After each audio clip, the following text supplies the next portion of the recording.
Winter is finally here. The temperatures are dropping. We've got steely cold skies above us. Any leaves that remain on the trees are now ready to fall. They are brown, copper and bronze. This will be Bracken's first walk home.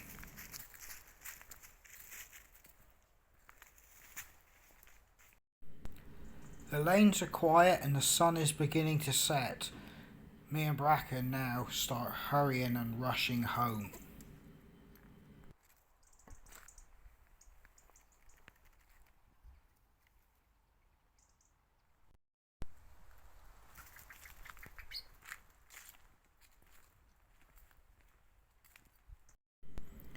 We constantly stop as Bracken looks to the trees and the bushes for small birds, and they distract him.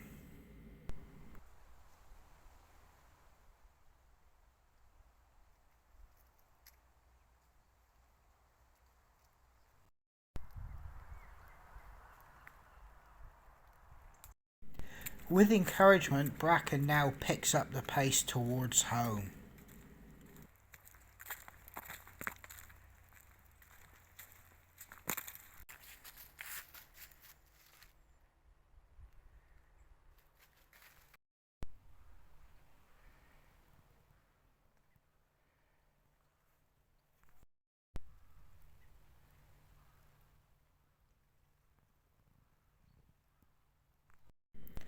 We both stop to look at the sun behind the haunted house, and then we make our way onwards.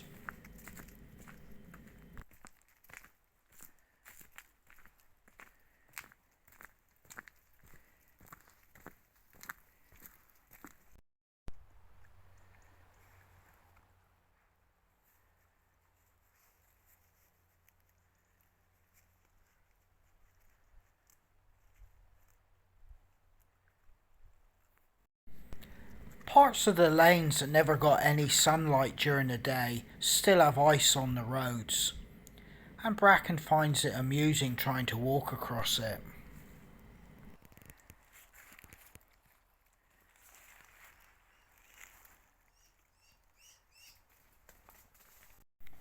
These lanes are always wet, even in the height of summer.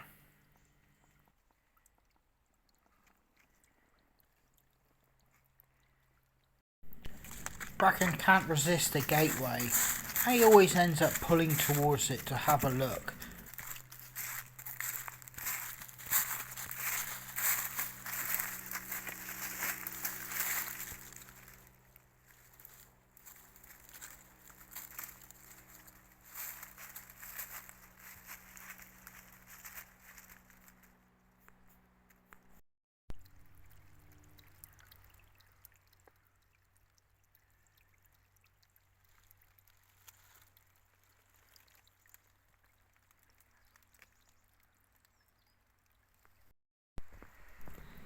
Bracken spots a squirrel on the gate, and he alerts me to it, and I'm very pleased to say he didn't try to run after it.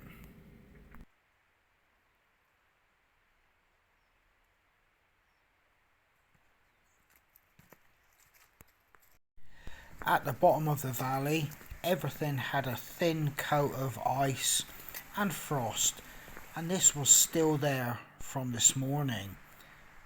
The temperature was noticeably different, and as I felt cold, you could actually see Bracken was actually full of life and energy. He was in his element.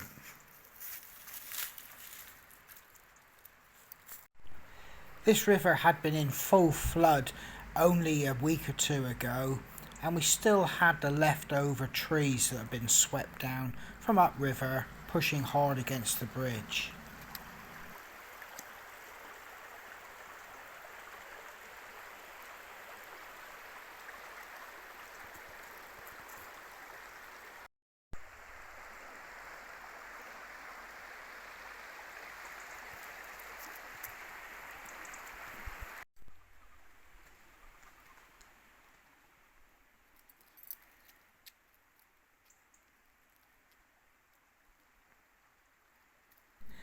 We took a rest by a gateway because we knew we had a long uphill stretch to go.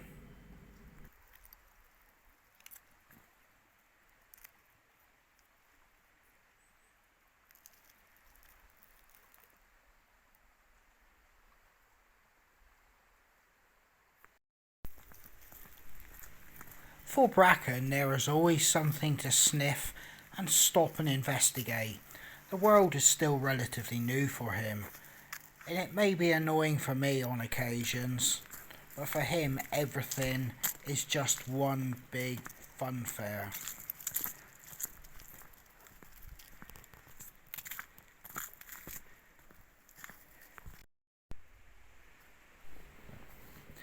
We were about to come to a water crossing, a local ford, and I knew everything was going to be covered in ice. And I had my suspicions Bracken might find it difficult as he'd never encountered this amount of ice in his life yet.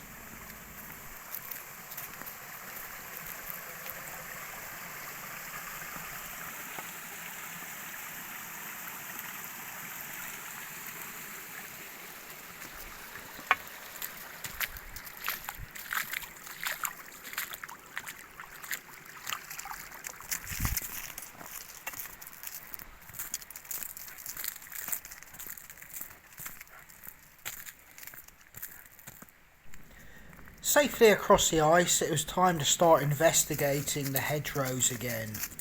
Yet again, we knew we both had a big uphill to go, and I was content to let him do this, just to catch my breath.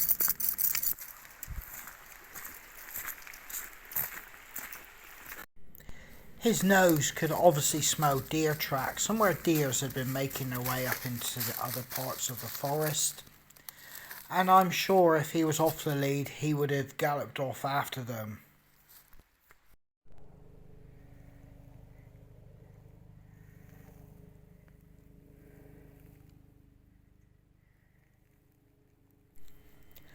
At the top of the hill, we both took a moment just to watch the sun set behind the high ground.